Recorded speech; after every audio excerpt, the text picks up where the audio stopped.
Алла әркімге өлшеулі ризықты берген, дұрыс па? Әркімнің өзіне, өміріне өлшеулі ризық бар. Біздегі жазылған ризықты ешкім ала алмайды. Ешкім тартып ала алмайды. Хасан Басри рахматуллахи сөзі бар.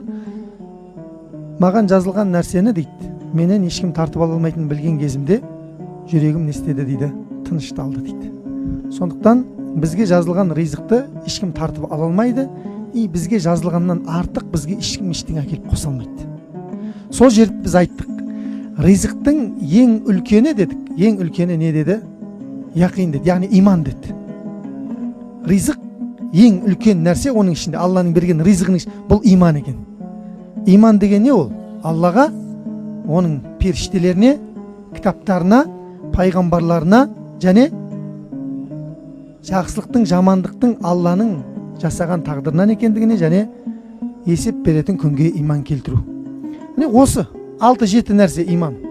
Кімде-кім бұның біреуін теріске шығаратын болса, онда ол автоматты түрде діннен шығып кетеді. Бағана айтып сол. Кейде байқамай мазақтап отырып, Жабрейлге немесе Микаил періштелерге тіл тигізеді. Осы жамағатта жігіттер.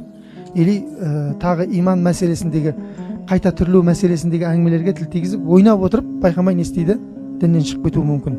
Кәпір болып кеш батырады, момын болып таң атырады деді ғой қиямет жақындағанда. Және момын болып таң атырып, кәпір болып қарама қарсы соның деген сияқты. Сондықтан Алланың бізге берген ең үлкен нығметі, міне осы жерге сіздерді әкеліп атқанда нәрсе бұл не?